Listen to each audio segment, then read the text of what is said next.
Hi, I'm David, a digital human and member of the AI team with Blue Orange. Today, our President and Chief Operating Officer, Diana Bald, is interviewing Alex Korb, Head of Parametric Insurance Practice at ICEYE. Alex, let's start with you. Please introduce yourself.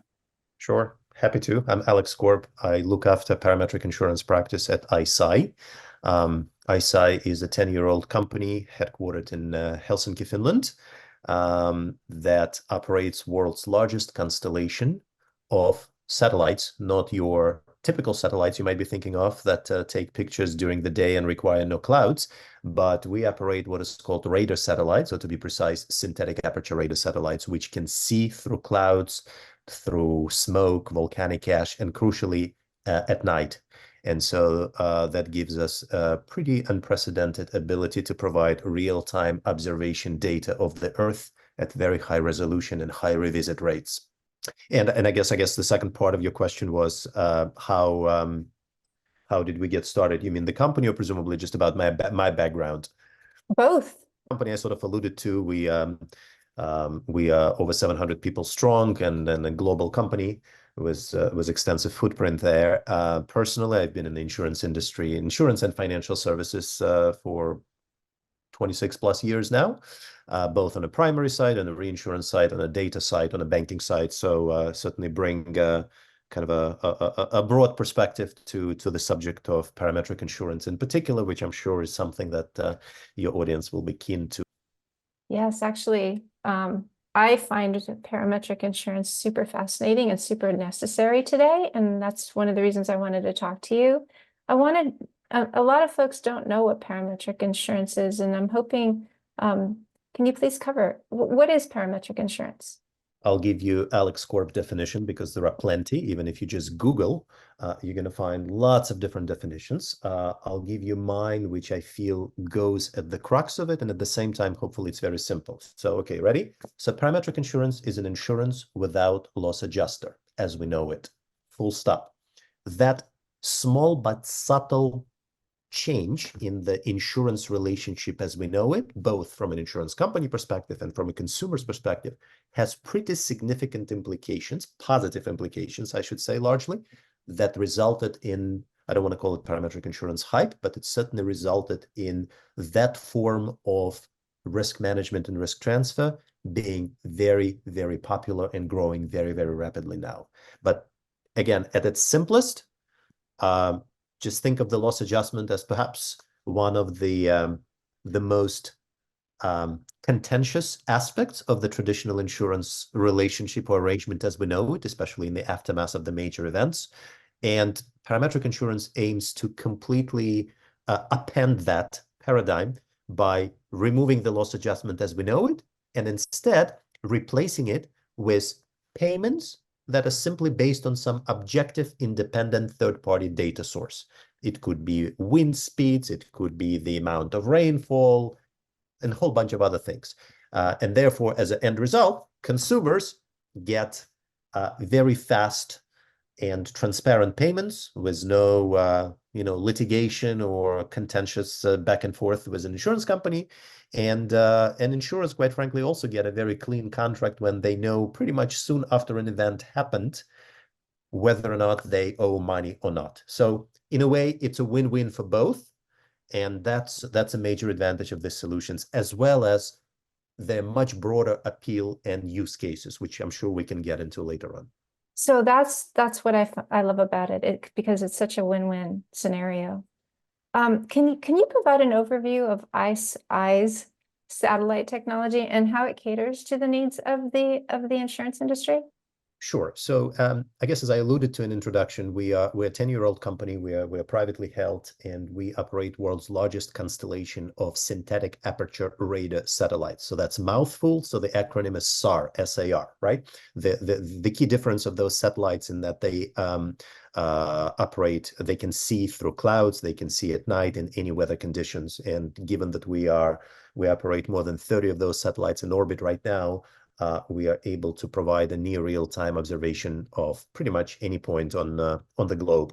So that's a technology, the technology that certainly I shouldn't say come of age, but it certainly became available not that long ago. Just for reference, we launched our first satellites just about 6 years ago, and now the type and amount and the granularity of the data that the satellite technology enables, it's just really unprecedented, and it provides a truly actionable information for different audiences, including insurance industry. And I guess to your point about what we specifically do for insurance industries, we primarily leverage our constellation and our observation-based data at the moment for two key perils, floods and wildfire. They, until recently, used to be lumped together under the label called secondary perils. I'm afraid that label no longer suits given the increasing frequency and severity of these types of events, floods and wildfires in particular. But basically, that's what we do. And specifically, our core deliverable is within 24 hours of activating our satellites to monitor wildfires, we provide binary classifications of building damage. Basically, we tell you whether the building destroyed or whether the building is still standing, and that information updated daily. And similarly, for floods, within 24 hours of the high water marks of the flood, we provide an assessment of the estimated flood depth at an individual building level, similarly updated daily thereafter. And so when you think about it, certainly from an insurance industry perspective, no matter where you sit, but I suppose, particularly if you are within a primary insurance company and you are catastrophe response manager or claims response manager, and you know within 24 hours, sometimes sooner, sometimes later, but thereabouts, let's say after Hurricane Ian landfall, you know how many tens of thousands or hundreds of thousands of individual buildings sit within how many feet of water. That immediately gives you the type of information that wasn't even available even 5 years ago, that is actionable, and that ultimately facilitates resource allocation, where you're going to send the adjusters, how many adjusters, and the initial communications with affected policyholders. It gives you some estimates for the likely impact in dollar terms, etc. So that's a type of near real-time observational risk intelligence that we provide. Those are the types of decisions and improvements in operational workflows and financial outcomes, shall I say, that our technology supports for the insurers. And I guess when I say insurance, I'm referring to broadly to the insurance ecosystems, because anybody who is in one way, shape, or form is exposed to perils of flood, wildfire, and for that matter, any other perils, right, could benefit from this information, whether that's insurance company, whether that's the policyholders themselves, which could be, small to medium-sized enterprises, corporates, etc. So I'm thinking broadly of anybody that is impacted by those perils would find our information valuable. Wow, that's really cool. It's amazing what you're doing. I like it. As climate change escalates and the frequency and severity of natural disasters escalate, how is ICEYE adapting its offerings to meet those evolving needs? So look, obviously, we do not control frequency or severity of those events. We can only observe it as circumstances warrant and provide actionable insights, be it to the insurance industry or be it to the public sector, which is another one of our verticals when it comes to using our data in the context of disaster risk management, response, recovery, etc. And so obviously the more of those events we have, and then the more frequently we'll be called to action and have to ask, I should say ask, we have to task our constellation, right, to tell it, okay, we see something happening here, take certain amount of imagery at a certain resolution at a certain angle so many times, so we can then in turn analyze that observational data and provide actionable insights to our customers, be they in public sector or private sector, right? So in that sense, escalating frequency and severity, and mind you, we're a global company, so we pretty much cover the waterfront. So the only thing that this increasing frequency severity does is that it makes our product and makes us use our assets in space more, right? And so I guess in that sense, that is a valuable information. And in fact, just as we speak, Our team is analyzing multiple wildfires that are happening across different states in the US, for instance, and Australia. And yeah, it's there are some seasons, and if those wildfire seasons or flood seasons, if you will, get extended or get more severe, our folks get busier, and we need more resources to dedicate to monitoring those growing number of events. Yeah. Again, amazing. So with the increasing precision of satellite data, how do you see the role of traditional data collection methods changing in the insurance industry? So we need to probably unpack that a little bit, because when you say traditional data collection, I presume you might be referring to a variety of data sets that exist in the insurance, in the traditional indemnity-based insurance for, pricing, underwriting, etc. And those are collected by various, ratings organizations and other data aggregators. I think fundamentally, and I want to stress that what we provide into insurance industry is observational-based data, right? We're not a modeler. We do not forecast. We kind of say it as we see it, right? And so I'm not necessarily sure that what we provide necessarily changes or somehow impacts the I guess the data collection, if you will, the way it happens. But to my earlier comment about this new kid on the block, if you will, the parametric insurance solutions, which, by the way, quite frankly, should be in the toolkit of every risk manager, if you ask me, just because it's such a powerful tool and can address so many different exposures. But fundamentally, what we provide, we enable and support this new generation, if you will, of the parametric insurance solutions. We in no way compete with, or I suppose trying to append the existing data collection, sources and practices. They all have their uses. It's just that the type of data, the scale and granularity and the timeliness that that our technology enables to collect and provide to the customers worldwide, it's just literally something that hasn't even been available even 5 years ago. And so this is, I would suggest, is just a brand new data source that is being harnessed, and still there's quite a bit of it that remains to be harnessed for operationally and financially within insurance industry ecosystem. Yeah, excellent. Yeah, thank you. So I hear about accuracy and reliability as concerns all the time, because that's our focus, is data and machine learning and AI. Yep. How does ICEYE ensure the accuracy and reliability of its data, and what measures are in place to validate this information for insurance applications?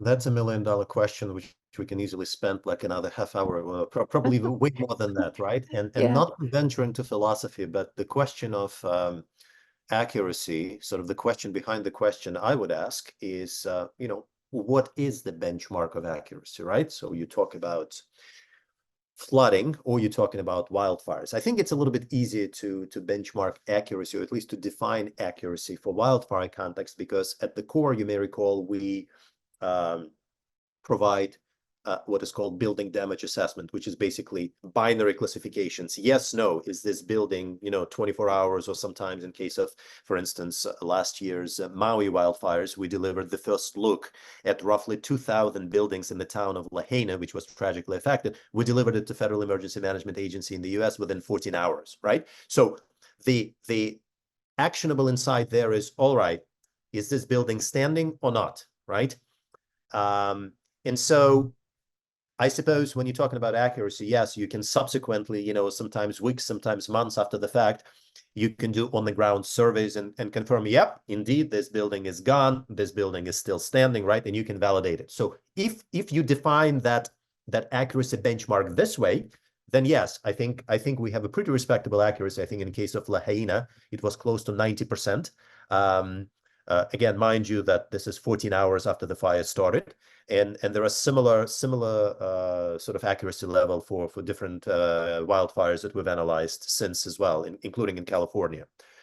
When it comes to flood, again, what is the benchmark of accuracy, right? Because you're potentially talking about areas with tens of thousands of hundreds of thousands of acres or hectares, whatever, being flooded, right? And what is accuracy, right? So I'll tell you our approach is obviously we provide for floods, we provide two key metrics. One is a flood extent, which is basically where we see water, where it shouldn't otherwise be. And that is provided typically is what we call at the neighborhood level resolution. Think of it as a 3 meters per pixel or street level resolution. And then, of course, there is another component where we provide the estimated flood depth, also at the same level, right? So kind of like, given that you know that there is a water at that location, we can then estimate how deep that water is at that location because we have information about what is called the digital terrain map, basically the digitized model of all the terrain underneath that water. And so I guess, again, bringing it back to your questions, accuracy and reliability, it really in the eye of the beholder. How do you define, right? Some people might choose to define, all right, what's your estimated depth versus the depth that was provided by the nearest river gauge or tidal gauge or what have you, right? Whereas somebody else might determine, threshold for accuracy as, hey, did we actually get a claim from that particular flood versus what, and did you say that there was a water in that particular area and let's say 2 feet of water, and yet we did not receive a claim, or the other way around, right? So I suppose there isn't, I'm afraid, a clear-cut answer as to what is accuracy, because you talk to different people and they will all have their own different thresholds of how, what are they comparing our data to and whatnot. But I think important to stress here when you mentioned reliability, I think that is where at least certainly we have a good track record of customer testimonial saying that having this actionable insight, especially for large scale events, not only allows the company to be more judicious and proactive with deployment of their resources, but quite frankly, it also results in operational efficiencies, because you don't need to wait sometimes days, for instance, to charter an airplane and fly an aerial imagery to do a survey, because you can get it within a day through the capabilities of our constellation, and that may allow you to know much sooner than you would otherwise. For instance, whether certain buildings are destroyed, in which case you will initiate proactive outreach and perhaps you'll start adjusting the claim sooner. Or in cases of floods, right? Once like I'll give you an example for Hurricane Ian, right? I believe in our initial footprint, 24 hours after Ian landfall, there were several hundred thousands of buildings which we identified sitting with various, within various depth of floodwaters around them, right? That's a massive amount of exposures and risk to kind of to wrap your hands around and to facilitate and deployment of a justice. So having that quick near real-time situational awareness, I think certainly improves the quality of outcomes for the insurance customers and arguably for the insurance companies themselves, right? And so I think from a reliability perspective, we've been very pleased with positive testimonials that we've received both from insurers as well as from the government sector, who use that information for slightly different contexts or use cases. That this is the type of information at scale and accuracy that simply wasn't even dreamt of, quite frankly, even 5 years ago. Yeah. Wow, I can listen to you all day. Do you feel that ICEYE's technology enables personalized insurance policies? And if so, like, how does that benefit insurers and policyholders? See, so I would then have to ask you, what do you mean by personalized insurance policy? Because, frankly, I would argue that even today, if you think of a typical homeowner, right, every home is different. Yes, everybody has, or at least should have, if they have a mortgage, a personal homeowner's insurance policy. And yet, even though it's kind of like a standardized policy, but obviously it is personalized in the sense that, your home might be worth, different amount than your neighbor's home, and you may have a different configuration and different, materials, etc. So in a way, it is sort of personalized, right? I guess,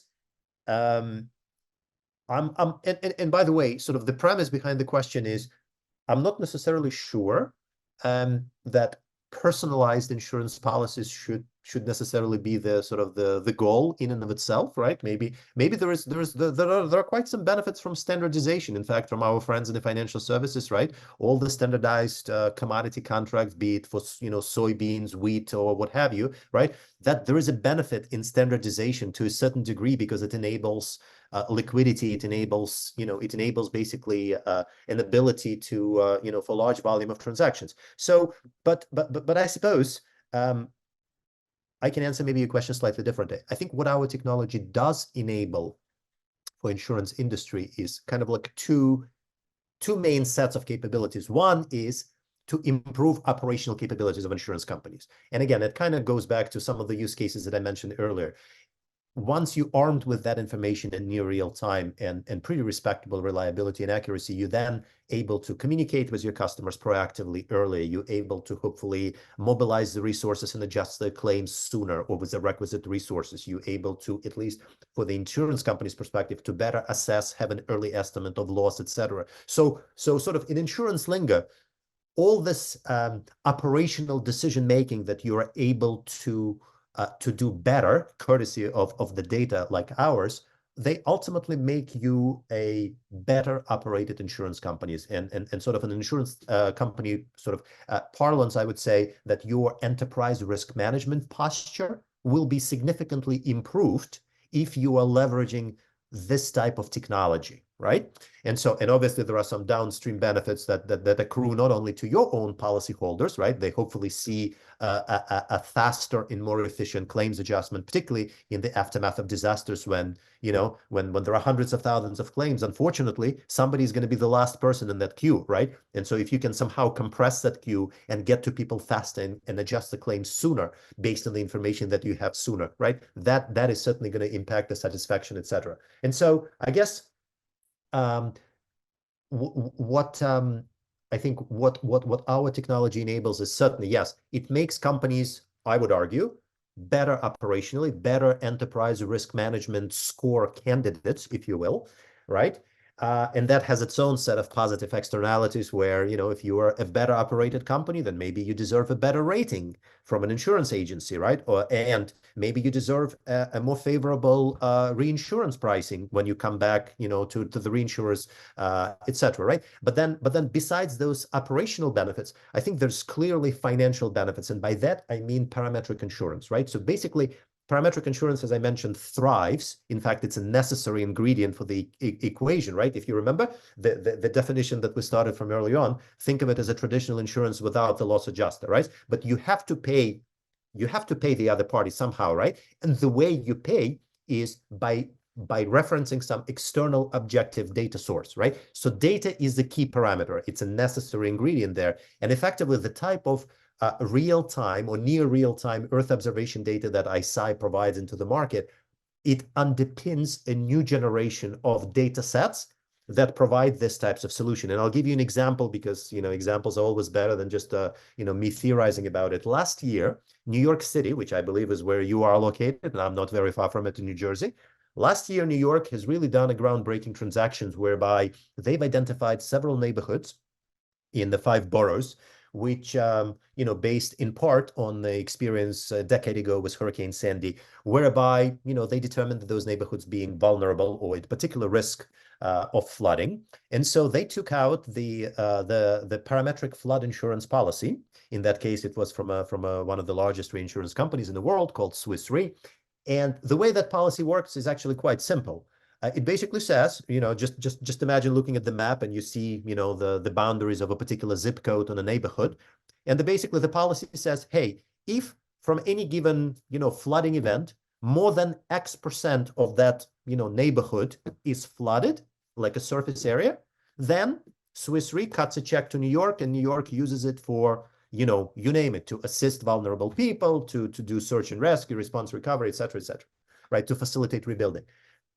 In that particular example, ICEYE happens to be what is called a reporting agent. So we determine in near real time what proportion of the defined neighborhood is covered by the flood waters, because one of the one of the sort of the key aspects of that synthetic aperture radar technology is that you can see water on a radar imagery pretty good, with some caveats, etc. But by and large, it really shows up very differently than, let's say, your non-water surfaces, right? And so back to your question is, I wouldn't necessarily say that personalized insurance in and of itself should be the goal there, but certainly what ICEYE technology provides, apart from operational improvement and making companies a better managed enterprise risk management entities, it certainly enables this new generation of parametric flood and wildfire solutions, similar to the one that New York City has piloted, and hopefully there will be many other transactions of similar nature, both at the sort of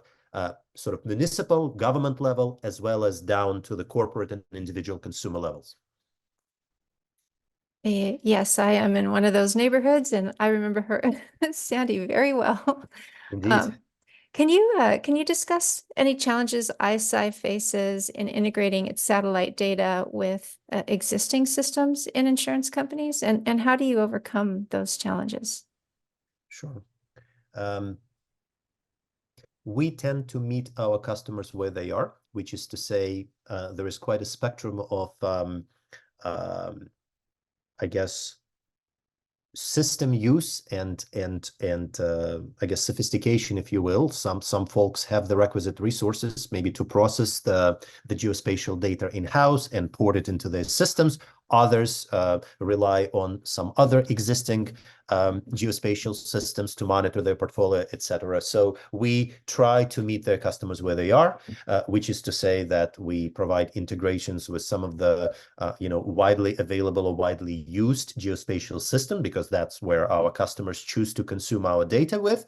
And then, of course, on the spectrum, yes, there are those that kind of take our data and then do some further manipulations with it because they can and because that's their preference. So I suppose to the extent there are multiple systems and multiple platforms that insurers tend to favor, there's always there's always a runway to do more and to do things differently. But by and large,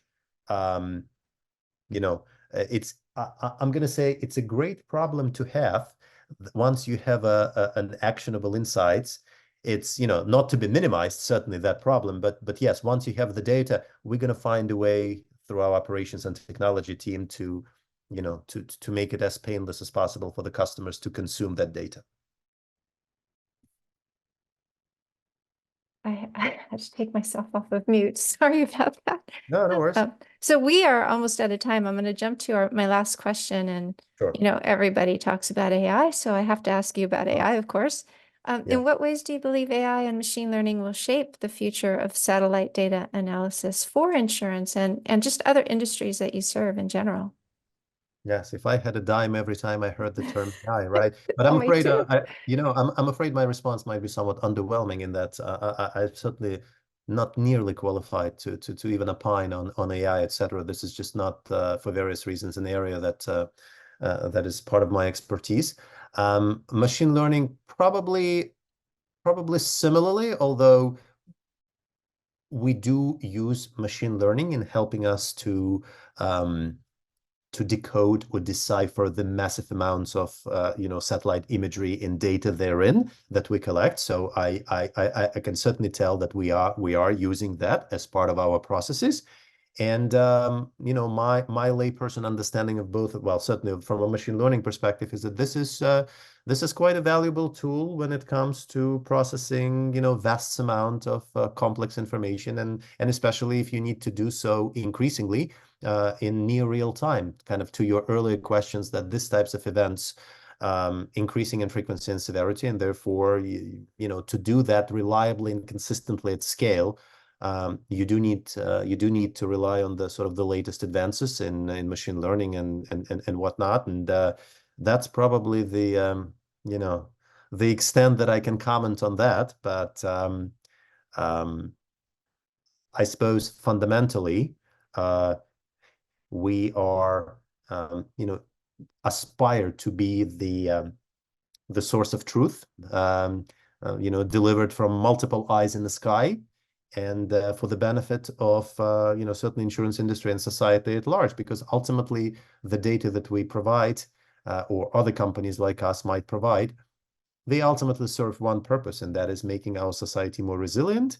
And the way it is accomplished is obviously through multiple pathways. There is a pathway through the insurance industry, there is a pathway through government and NGOs and whatnot, right? They all have their role to play in response recovery, in quicker claim settlement, in just facilitating awareness and communication, right? So all of those pieces together hopefully combine to make society more resilient, and particularly in the face of increasing frequency and severity of some of those events. And so that's kind of our focus, and it's certainly lends itself to multiple angles there, but I'll probably stop there so I don't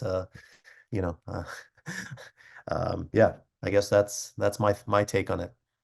Thank you, Alex. This was wonderful. Thank you. So we're data nerds here, and so we love to hear and talk about data and all the new things that are happening with data. So I really enjoyed our time together. Thank you so much for just answering all my questions. Likewise, Diana, pleasure. Thank you for having me on, and hopefully, this recording will spur some interest and perhaps even questions from your audience. So I'd be delighted to entertain any further questions from them as needed. So thank you so much for this opportunity. Absolutely. Thank you. All right. Well, that was interesting. We hope you found this session valuable. Thank you for tuning in. If you have any data, advanced analytics, machine learning, or AI needs, please reach out. We'd love to help.